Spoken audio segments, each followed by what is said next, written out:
À son sixième et dernier essai, le soviétique Spiridonov arrache la médaille d'argent du marteau. Après notre jet allemand, nous allons passer au 110 mètres haies. Tout a été dit sur le 110 mètres haies de Montréal. Guidrut est à la corde, Casanas est à l'avant-dernier couloir en blanc. Et maintenant, je vous laisse ce que Guidrut a dit plus de 30 ans après. Il raconte une anecdote que peu de gens connaissent. J'étais allé aux États-Unis à l'hiver 76 pour faire une petite tournée en indoor. Et ça m'avait amusé, le starter de la finale des championnats US, que j'avais d'ailleurs eu le plaisir de gagner, était un type une bonne gueule. C'était un Canadien et physiquement c'était un peu la caricature de ce que je voyais quand dans les films de l'époque. C'était un peu l'officier des armées anglaises en Inde, vous voyez, grand monsieur, très élégant, les cheveux gris et la moustache très particulière comme ça. Je sais pas, ça avait un côté sympathique et c'est lui qui startait. Le temps passe, finale des Jeux Olympiques. Et rappelez-vous, j'avais pas fait une demi-finale extraordinaire, j'étais même carrément mauvais. Et donc, la France entière, et moi en particulier, ont commencé à hypothéquer les chances de victoire en finale. Et puis, la concentration, etc., chemin faisant, j'arrive à la chambre d'appel et j'arrive pour la finale. Donc, je rentre sur le terrain. Je commence à m'échauffer, poursuivre mon échauffement, et arrive le starter. C'était le même starter.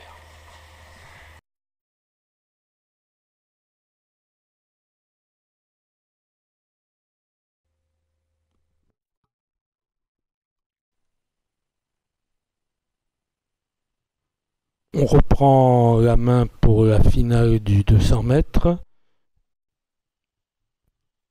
Chantal Riga, chez les femmes, bien placée à l'entrée de la ligne droite, nous démontre quand même qu'elle ne tient pas encore 200 mètres le même jour, la même après-midi même. C'est Barbara Eckert, l'Allemande de l'Est, qui gagne devant Richter au 5e et Stecher à l'extérieur. N'oublions pas qu'Irena Zevinska se serait promenée dans cette course. Et pendant la cérémonie du 110 mètres haies, nous continuons à écouter Guidrut. Le même starter que pour la finale des championnats US. Et je retrouve mon officier de l'armée des Indes. Eh bien, c'est peut-être subjectif, c'est certainement subjectif. Mais je vous donne ma parole d'honneur que ça a été en mon fort intérieur, et vous savez qu'à ce moment-là, on ne peut pas expliquer vraiment ce qui se passe dans la tête d'un athlète quand il est devant les plots pour une finale comme ça.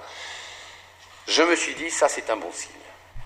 Et je ne sais pas, il y a une espèce, parce qu'on avait un peu discuté après aux États-Unis, etc., donc on n'était pas devenus complices, bien entendu, mais ça n'était pas c'était pas devenu un starter quidam, mais quelqu'un que je connaissais, que j'appréciais.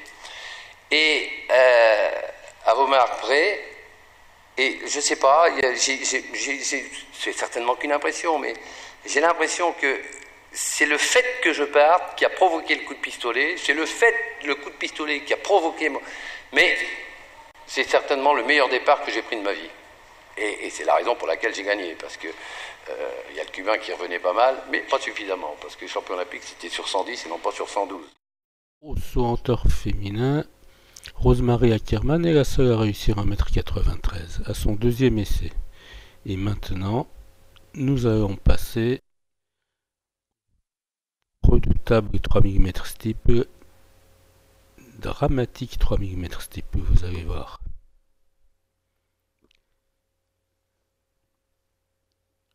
Le Suédois Gerderud est en jaune, l'Allemand de l'Est Baumgart en bleu et le Polonais Malinowski en rouge et blanc.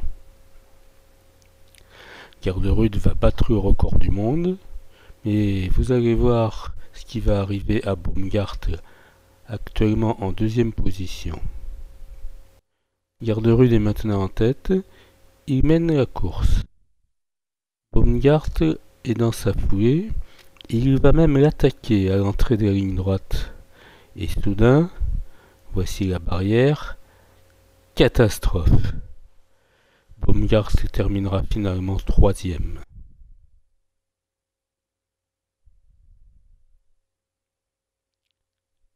Un regard sur les supporters suédois. On les a vus ensuite dans Montréal toute la soirée.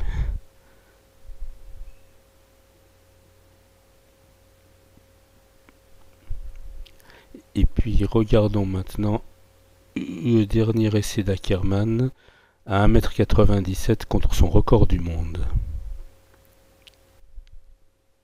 Manqué.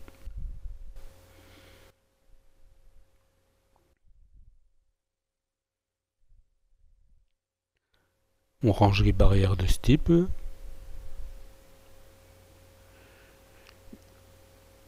Le lendemain matin, nous assistons à la longueur du décathlon. Les trois favoris, Avilov le russe, le soviétique, pardon, l'allemand de l'Est Kratchmer,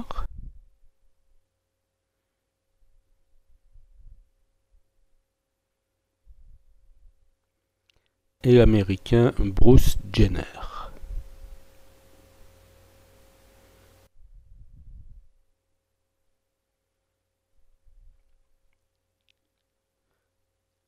Et deux Français, Guémis Faro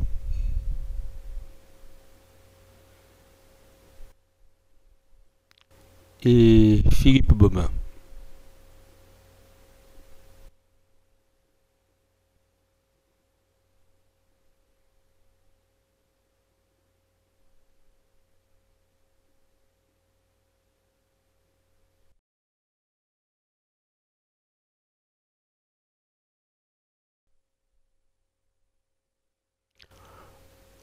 Au lancer du poids, nous retrouvons maintenant Guémis Faro.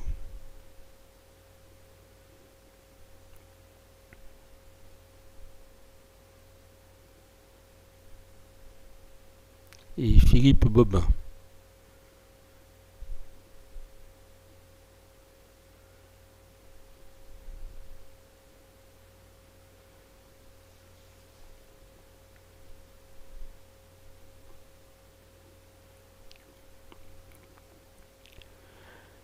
La finale du 100 mètres féminin. C'est Chahut au 7e couloir de la RDA qui va l'emporter.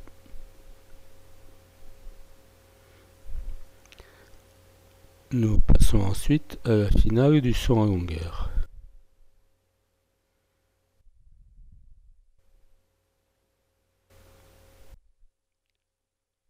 Premier essai du favori, l'américain Arnie Robinson. 8,35 m d'entrée. Premier essai du français Rousseau maintenant.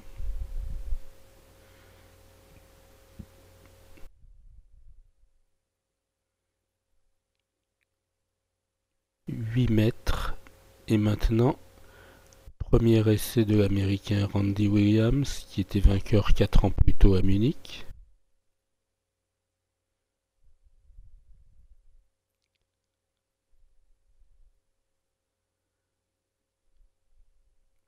Voilà Randy Williams.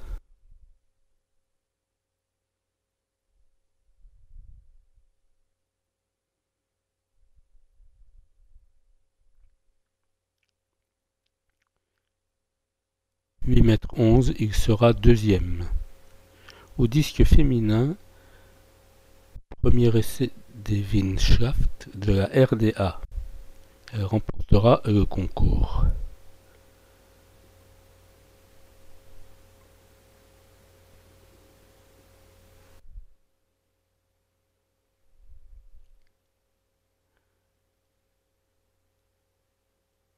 De Oliveira, record du monde du triple saut. Mais à la longueur, il sera quatrième ex aequo avec Rousseau. Et il va laisser beaucoup de jus dans ce saut en longueur. Voyez maintenant Melnik qui s'échauffe pour le disque, la recordwoman du monde.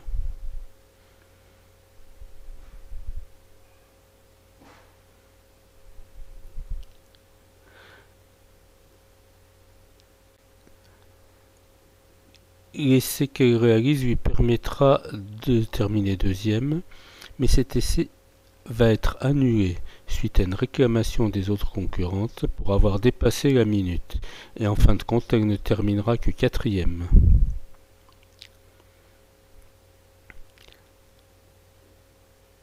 L'arrivée du 400 masculin dans peu de temps. News américain parti vite fait ce qu'il peut, mais il n'y a absolument rien à faire contre Alberto Juantorena.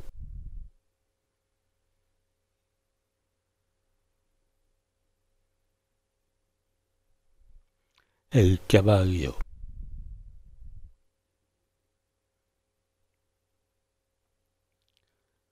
Nous pouvons encore admirer le héros des Jeux de Montréal lors de son tour d'honneur.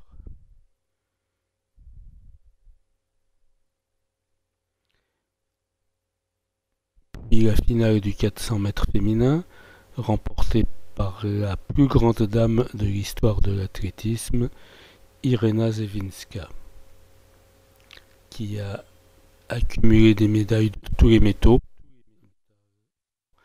dans les différents jeux et qui termine peut-être sa carrière avec ce record du monde du 400 mètres. Mais peut-être la reverra-t-on encore à Moscou.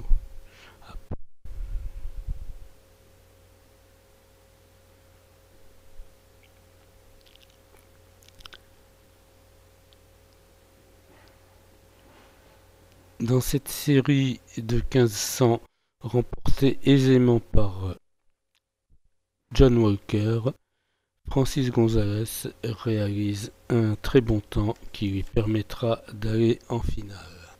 Un 3:38